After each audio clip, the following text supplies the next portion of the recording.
Welcome to Breaking the Silence Mental Health Conversations with your hosts, Kim Oliver and Dr. Richard Doss. Together, we'll break the silence and challenge the stigma by speaking now. So, take a deep breath, get comfortable, and let's dive in. It's time to start the conversation. Watch this. I had an interesting conversation this past week where a woman was at a ceremony being celebrated. And I said to a group of women, about 20 women, I said, we need to do this more. We need to celebrate one another more. And the first response I got was a little bit disturbing. A lady says, how can you celebrate if the life you're living is hell? Wow. So let's start there. How do you celebrate if the life you're living is hell? A whole bunch of stuff is running through my head. How do you get there? How do you stay there? Do you know you're there? And how do you get out if you want out? Wow. So let's start with that statement. How do you celebrate if the life you're living is hell? Under what circumstances would you be celebrating? Well, the first thing that comes to my mind is if you think that your life is hell, maybe you're focusing on the wrong things. Maybe there's some good in that life that you're ignoring because our brains are hardwired for negativity. So you're going to look at all the things that are terrible and miss the things that might bring you some joy. That's the first thought that comes to mind. The second thought that comes to mind is if your life is hell, I think you need to spend some time figuring out what parts of that hell can I change and what parts of that hell do I have no control over? And then I always say, you really have three choices. I'm listening. You can change it, you can accept it, or you can leave it. Those are the options. And I don't know what that looks like because I don't have more details about this particular life. But to think about those three choices and figure out which one is the one you want to try. And unless you're in physical danger, I like to say save leaving it for last because that's more of a permanent solution. You can try to change it, you can try to accept it. And if those two aren't working for you, then maybe you want to think about leaving. And then what does your life look like that you would make the statement that the life that you're living is hell? I mean, so is that in comparison to what your life could be? Is that in comparison to what your life used to be? Is that in comparison to somebody else's life? Or the fantasy life that you may want. I remember one time I was working, speaking with two other women, and we were doing a program called Women in Divorce. And I was the counselor, we had a financial planner, and we had an attorney. And we were trying to up-level women's knowledge about those things because men seem to be miles ahead of women in those departments about legal issues and financial issues. Women are more ahead of men in the emotional issues, but the three of us were working on that. And there was a woman in the audience who came up to me afterwards and she told me she's getting a divorce.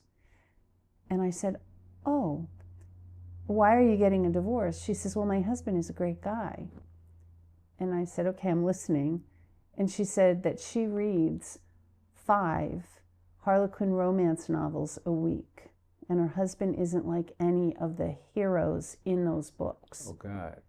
And I looked at her and I said, you do realize that that is fiction, right? It's not real. These are made up people. She said, no, they're not. And she was going to find a man out of the Harlequin romance novels. And I didn't even know what to say to her because, she's comparing the life that she has, which admittedly she said was good, to a life that's not even real. So that's like trying to compare my sexual performance to that of a porn star. Yeah, which is made up. Which is made up. Yeah. Which is made up. And so, wow. As you think about your life, you know, are you living a life of hell? What would a better life look like? And are you doing anything to move towards a better reality? And I would also ask the question, are you doing anything that's contributing to that hell? Because if you are and you can identify it, you could do something different, which might change the level of hell you're experiencing. So, can I reword that? Is somebody else making your life hell? Are you an active participant in making your own life hell? Yeah. Yeah, because usually when you're in a life, especially if you're with a partner, there's two people. And it's not usually just one person creating an environment. You both are contributing to that environment. So how are you contributing? I'm not saying it's anybody's fault. I'm just saying that we tend to create patterns. It starts somewhere. I can't tell you where it starts, but it starts somewhere. And then when one person does something the other person doesn't like, that person becomes dissatisfied, and then they might do something that makes the relationship worse. And then the other person notices that and does something else. And you end up in this downward spiral to what somebody might call hell.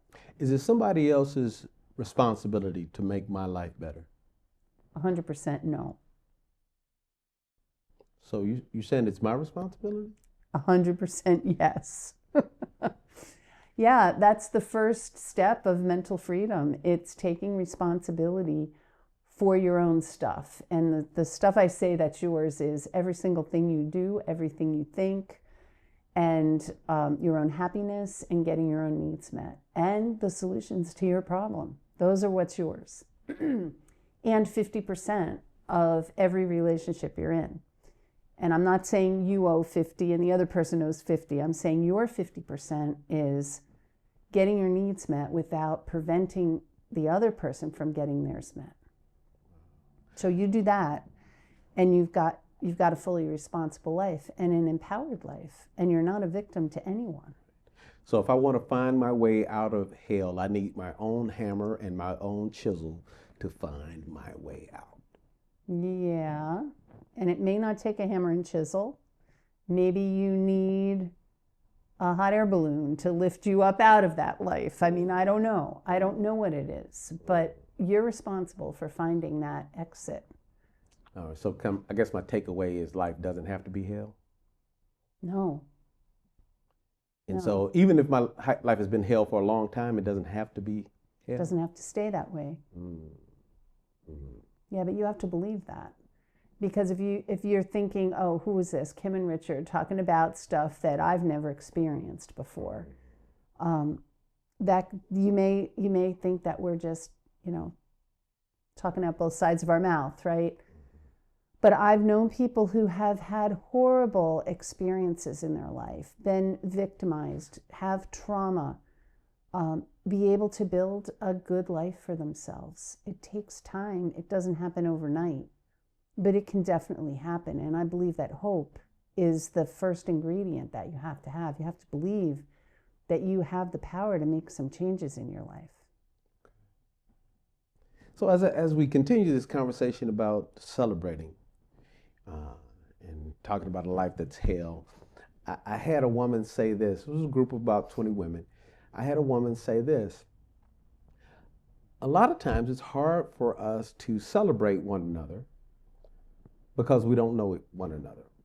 It's hard for us to celebrate one another because we don't know one another. And I said, well, I don't know if I understand what you mean. And she said, it's not safe sometimes for me to tell you my trials and my tribulations and my traumas. I don't know that I can trust you enough for you to keep that. And that made some sense. But then she went on to say, and I can't tell you my good stuff either because I don't trust you enough with that. I don't feel safe enough with that. So as I tell you about my successes and the things that are going well in my life and the extravagant places that I visited, there's somebody who's going to say, there she goes, bragging again. I just want to say, if you have any topics or areas that you would like Richard and I to focus on in future videos, just drop a comment here. Send us an email at the address that's on the screen.